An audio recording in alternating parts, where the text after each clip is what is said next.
Hello, Crystal Palace. Welcome to the Upper Norwood Library Hub's Library Live Lunch. This is intended as a way of sharing positive and inspirational stories about the local community, sharing useful information and finding out about some bits of Crystal Palace in more depth. So I'm very delighted to announce my guest for today is Professor Adrian Lister, who is a trustee of the Friends of Crystal Palace Dinosaurs and a scientist based at the Natural History Museum, specialising in fossil mammals. Adrian, thank you so much for joining us today. It's brilliant to have you. Tell us a little bit about your background and your connection to the Crystal Palace dinosaurs. Well, I've been working at the Natural History Museum for about 13 years now, and I work in the paleontology division and particularly on fossil mammals, which is my speciality. And especially I do research on the extinct mammals of the Ice Age. That includes some of the Crystal Palace sculptures, as we'll talk about in a moment. And I joined the trustees of the Friends of Dinosaurs because you know, the looking after the dinosaurs is something that somebody has to do. And this is a voluntary group, we're a charity, and I'm really impassioned about the idea of presenting the history of paleontology to the public. And, you know, the Crystal Palace sculptures are so important in that. So I'm really pleased to be doing some small part in contributing to that. Fantastic. Hello to everybody who's watching us. If you have any questions as we go along for Adrian, please do put them in the Facebook feed and we will try and answer them when we can. So Adrian, let's talk about the sculptures. So the Crystal Palace sculptures are not actually all dinosaurs, are they? Although that's the term we tend to use. That's right. So we call them the Crystal Palace dinosaurs. You know, it's the catch-all phrase. But you know, Benjamin Waterhouse Hawkins, who designed the whole concept of them, his idea was to take people through the whole geological history of you know, vertebrate life on land, if you like. Because the dinosaurs are the sort of centerpiece of it. But he started earlier than that. The things called labyrinthodonts, which are very early amphibians, are there. And then you get onto the dinosaurs, and then you leave the dinosaurs, and you are on a place that he called the Tertiary Island, which the Tertiary was the name of the period, which is also known as the Age of Mammals. You know, after the dinosaurs went extinct, then the mammals diversified. And the plan was, and still is, you know, when you visit the sculptures, that you can sort of move through that timeline. And the dinos are in the middle, but once you're done with the dinos, you've got the mammals, and those ones I'm particularly interested in. And that includes the Irish elk. Yes, the so-called Irish elk, which was so named because most of the fossils came from Ireland. But in fact, it's known right across Europe from the late Ice Age. And this was the largest known deer that had ever lived. It's bigger than any living species of deer. It was more than 2 meters at the shoulder. And it was this particularly spectacular feature of those huge antlers, which could be up to 3 meters wide. And only the males had them, but when the antlers were fully grown each year, the males were carrying something like 45 kilos. Wow. The antlers are solid bone, basically, like all deer antlers. And like the living species of deer, the males shed their antlers every spring and then had to regrow them all over again. So it's like 100 pounds of bone is regrown every year. It's a huge amount of effort. There's a lot of effort, it's a lot of feeding. So they could only really live in areas with very rich vegetation where they're getting enough calcium to grow those antlers.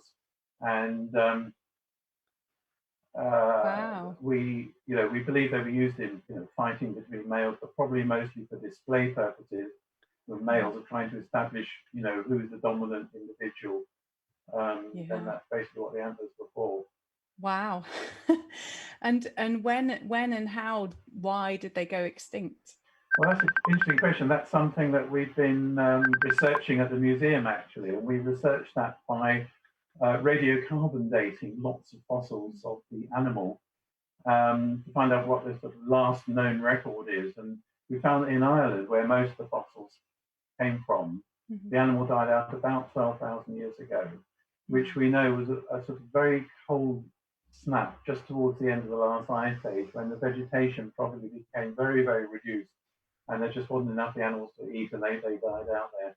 And we thought that was it. We knew that that's when they went extinct. So a few years ago, we found some fossils from actually a completely different area of central Russia, which the animals survived there in a sort of a last enclave till about 8,000 years ago, which is actually quite recent. There were already, Neolithic people living in villages and so on around that time. And we think that, pretty widespread then. It was very widespread, all the way from Ireland, which is where most of the fossils come from, all the way to sort of Russia, right across Europe. Plenty of fossils from England as well. And we think probably they died out in Russia mainly because maybe hunting by people, or people already clearing the forest, to set up farms and so on. And very sad that it's gone. Fantastic animal. How did it come to be represented as part of the Crystal Palace sculptures? Well, actually, this species has been known for a very long time. People are already finding the antlers and skeletons as long ago as the 17th century. And it's interesting because before dinosaurs really became known, which didn't happen until the sort of 1840s, which was really just before Crystal Palace sculptures were sort of conceived and set up to showcase this new thing, the dinosaur. The big fossil mammals, like the mammoth was another one, of course, and the Irish elk, had already been quite well known. If you'd ask, if you ask a kid today, name a big prehistoric animal, they would say a dinosaur. If you ask somebody back in like the 1820s or 1830s, name a prehistoric animal, they would likely have said something like the Irish elk, the mammoth. They were already quite well known. And because of the finds in Ireland, complete skeletons were being discovered from underneath the Irish peat bogs, digging peat for fuel. So it's quite well known, and it's probably the single most accurate, as far as our understanding of the animal goes, representation among the Crystal Palace sculptures. Because they all, whereas with the dinosaurs, at the time that sculptures were made, they only really have bits and pieces. So part of it is kind of educated guesswork. With the Irish elk, they already had a complete skeleton, so pretty well known. The other interesting point is that when the Irish elk was first set up at Crystal Palace, they actually used a real set of fossil antlers on top of the stone sculpture, which is an extraordinary thing. We wouldn't do today. They're very, very precious fossils. I think they must have decayed or something. Eventually, they were replaced, by something made of cement or stone, like the rest of the sculptures are. And the sculpture itself is actually not in perfect condition at the moment. Well, no, unfortunately, one, as several of the sculptures are, they are deteriorating a bit. And one of the Irish elk in particular, one of the antlers is broken. This is one of our main tasks with the dinosaurs. Our mission really is to protect and conserve the sculptures. There's very good news recently when English Heritage decided to put the sculptures on their so-called at-risk register, which means that they will get more support now. English Heritage is right behind our drive to conserve them, and the Irish elk antler is one example of that. We hope to sort out in the future. Yeah, and the Irish elk was actually recently the star of a show. Oh yes, well last September, museums across the country did something called Art Strike Day, which was a day when various museums covered up one of their prize exhibits, and the idea actually was to draw attention to the problems of climate change and extinction crisis that we're facing at the moment. And we thought, because we're actually showcasing these extinct animals, and of course, we have a crisis of extinction of species today, we should do something. And we chose the Irish elk because of all our animals on display at Crystal Palace. It's the one that went extinct the most recently. I mentioned that it went only 8,000 years ago, which in geological terms, think about the dinosaurs, they were gone by 65 million years ago. Irish elk only 8,000 years ago. So we shrouded the Irish elk for the day as part of that national day of action. Cool. And you had a bit of a poetry recital as part of that as well. Well, I discovered that Seamus Heaney, who was a very famous, poet of the 20th century, has written a poem about Irish peat bogs in which he mentioned the Irish elk. And so we had Joe Duggan, who, local poet, who actually stood up and read the poem. And I can read you the actual, the verse that relates to the Irish elk. Please do. They've taken the skeleton of the great Irish elk out of the peat, set it up, an astounding crate full of air. I like that line. It's very, Wow. a crate full of air, very typical of a sort of skeleton, a fossil skeleton. Yeah. Oh, that's beautiful. Yeah. I've got a couple of comments from the Facebook feed that I'd just like to read out. So actually from Eleanor Michelle, who is the chairman of the trustees of Crystal Palace Dinosaurs, who says, mammoths, why don't we have a big hairy elephant in the Crystal Palace sculptures? I don't know. Well, not sure if that's a question or a comment. She's probably triggering me to mention that in the original plans by Benjamin Waterhouse Hawkins, there were quite a number of additional animals than the ones that were actually built. I think maybe they ran out of money or something. In his original sketches, there was going to be a mammoth. There was also going to be a mastodon and various other animals. And of the big Pleistocene, of the big Ice Age beasts, the Megatherium and the Irish elk were the only two that were actually built. Maybe one day we'll put a mammoth there, but I think at the moment our priority is to conserve the ones that are already there. Absolutely, absolutely. And actually, her next comment was the heritage at risk listing is a helpful step in getting more protection for the sculptures. Yep, that's right. Which is what you already said, just supporting that. So you just mentioned the Megatherium, so let's talk about that. Yeah.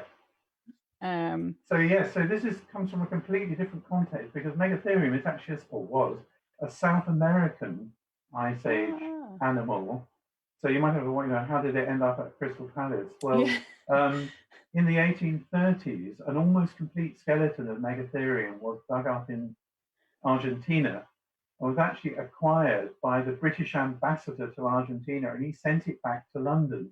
Wow. And it went to Richard Owen, who of course was one of the people who was very involved in the definition of dinosaurs and so on, involved in the design of the Crystal Palace animal. And Richard Owen and William Clift, who was working with him, they put together this skeleton of the Megatherium. And in fact, you can still see that skeleton at the Natural History Museum. So then the Crystal Palace model was based on that skeleton. And Richard Owen actually was the first person to do a detailed description of this animal. I think we've got a picture of the animal on the screen, but this is one of the giant ground sloths, now extinct. And the Megatherium was one of the biggest. We think it weighed about 5 tons. Wow. So it was as heavy as an elephant. And when it was reared up on its back legs to feed off of high branches on trees, it was probably about 5 meters tall. Wow. It was Richard Owen who got the idea, because when he studied the skeleton, he saw that it not only had 2 very massive hind legs, it also had a very heavy, massive tail. And Richard Owen got the idea that it could have used its hind legs plus its tail as a sort of tripod to allow it to kind of rear up and feed off high branches. And so that is why the Crystal Palace model is portrayed in that way, actually sort of leaning, its thing was propped up by a tree, but the idea is feeding off of that tree on its hind legs. And actually, the couple of photos that we've just put up on the screen do show all those details really well. So that's really interesting. Eleanor Michelle has just put a comment on the Facebook feed saying, it looks like a lovely big teddy bear. Yes, I like the way that the fur is portrayed on the models, actually. It's very nice. It's beautifully done.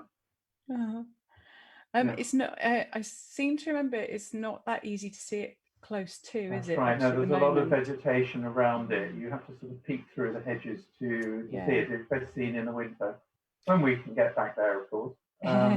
Yes. Probably as part of our sort of reconfiguration of vegetation, we're thinking about trying to make it a little bit more visible. Okay, fantastic. I was actually shown it just a few days ago by my friend and colleague Jake Alexander, who is a great big fan of the ground sloth, and is actually watching, I think, as far as I know. So I hadn't found it, and he took me to see it. It's my favourite so-called Crystal Palace dinosaur as well. So there you go. Yeah. There you go, Jake. You're in good company. So there's actually a connection with Charles Darwin, isn't there? Oh yes, because when this famous skeleton came back to London, it wasn't absolutely complete. There were a few bits missing, and just by chance, that was the 1830s. 1832, Charles Darwin was on his famous Beagle voyage around South America. And when Darwin was on land in Argentina at one point, he was digging up fossils, and he actually found a bit of a Megatherium skull. Wow. And he sent it back to London on another ship, with all his other findings. And when it got through to Richard Owen and William Cliff, they were absolutely thrilled, because it just turned out it was a piece of the Megatherium skull that they were up till that point missing. It was kind of the last piece of the jigsaw. Oh, so good fortune. even Charles Darwin had a little contribution to the complete picture of this animal and its eventual, correct demonstration at Crystal Palace. And did it have any other significance for Darwin? Oh yes, actually it did, because the fossils that Darwin found in South America did contribute to his thinking about evolution, his very early thinking about evolution. Because Megatherium was clearly related to the living sloths. The living sloths are much smaller animals, and they live in trees. But there were these giant extinct sloths that lived on the ground, like Megatherium. And Darwin made the connection in his mind that these things were actually related. They were both from South America. And he got the idea in his mind, well, they must have come from some sort of common ancestor. And that was one of several examples. Another one was the giant Calyptodon, was another giant mammal that was a bit like a living armadillo, because he could see the living armadillos, and then he was finding the extinct ancestors. And it was one of the things that made him start thinking about ideas about evolution. Wow. The Megatherium is quite significant in various ways in the history of science. Yeah. Wow, that's amazing. I've got one more comment from Ellen and Michelle, actually, which two, saying that we have a volunteer gardening project that people can join to help vegetation management. So actually, just going back to what we were saying about it being quite difficult to actually see the ground sloth, if anybody watching is interested in helping kind of make it more visible, it sounds like there's an option there. That's right. It's what we call our paleo planting project, and we welcome volunteers. Just bring a trowel and be prepared to get a bit muddy. Or don't even bring a trowel, we can provide it. Amazing, brilliant. So as well as the volunteer gardening project, how else can people find out more about Crystal Palace Dinosaurs and the Friends of Crystal Palace Dinosaurs, and how can we help support? Yeah, well, please visit our website. So just Google Friends of Crystal Palace Dinosaurs, and you will come to our website. If you have previously visited our website at some point in the distant past, please have another look, because it's been completely redone. It's absolutely beautiful. You can read about each individual sculpture, the sort of information I've been telling today just about these two. You can see pictures, read about them, find links to find out more about the animals. You can find out about the paleo planting project, which we just mentioned, and how to get involved in it. There's a button called Donate if you would like to help us further with our work. And there are all sorts of other ways in which people can help us. And you can access all of that through our website. So please do go and have a look. Brilliant. And the link to the website is now in the comments to the side of the video. So I've actually got two other questions at the moment. There may be more in a sec. So my colleague Jake, I was just mentioning a minute ago, says, have you considered putting feathers on any of the dinosaurs in line with modern thinking?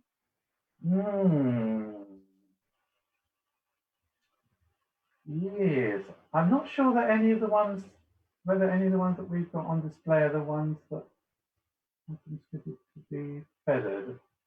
Ooh, you got me there, because I'm a mammal specialist. We certainly should think about that. I would say, though, that we're probably not going to fiddle with the sculptures. Actually, this is a good way out of not knowing the answer whether any of our dinosaurs were feathered, because he's right. The research suggests quite a lot of the featured work. I think one of the things is, we are preserving the dinosaurs as they were made in the 1840s to 50s as a historical record of how people thought they were then. I think what we want to do, though, in our interpretation, both on the website, and we do hope to have more kind of visual interpretation in terms of explanatory material on site at some point.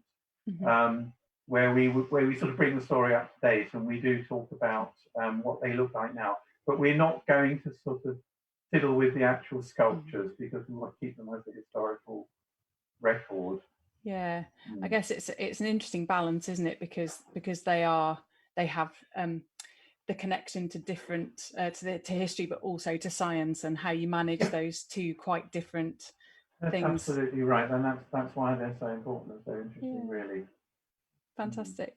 I have a question from Emma Wayne, who says, is the Megatherium sculpture in the exact same pose as the skeleton in the National History Museum? I think it's just NHM. It's very if similar. So, which one was done first?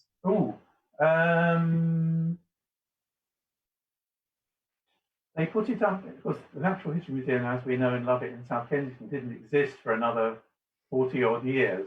But the skeleton was first mounted at the Royal College of Surgeons, which is where Richard Owen was working when they first received it.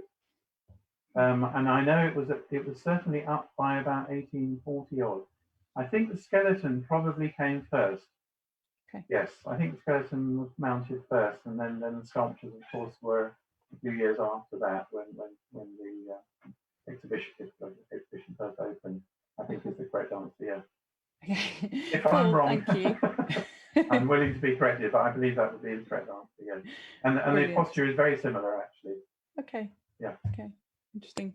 I have a comment from Eleanor Michelle as well, which is sort of backing up what you just said in answer to the question about putting feathers on the dinosaurs, which is that the sculptures are historic and different in many ways from modern reconstructions. Science continues to move forward, and we don't keep the historic sculptures updated. Science will keep changing. That's right. That's deliberate. So, yeah. Brilliant. Oh, and Emma Wayne says, thank you, fascinating. And Eleanor also says the meta message of the site is that science keeps updating with new data and new interpretations. So I think the message is that that's all the questions that I've got on the Facebook feed at the moment. So I think anybody watching, because we're nearly out of time, if you have more questions, please do head to the Facebook page, the website, and find out more. And I'm sure there's a way to contact if you have questions. Yes, and absolutely. As mentioned, there is also a donate button. Obviously, the Crystal Palace dinosaurs are such a huge, important feature of our local community, and it's we really want to keep them in good condition. So anybody watching, if you haven't donated and you feel like it, I know that the friends. And there are ways of helping short of actually donating cash. That we're always looking for volunteers for our various events through the year and other ways. So we'd love to hear from you. Brilliant, thank you. So if you have an interest in supporting in any way, please do head to the website and find out how you can get involved. Adrian, thank you so much. It's been brilliant to chat to you. It's really fascinating, and I hope that we will hear more from Friends of Crystal Palace Dinosaurs while we're doing the Library Live Lunch. Great. So just to sideline slightly into the live streaming program now, as I'm sure you guys watching probably know by now, we have an enormous live streaming program through the Upper Norwood Library Hub.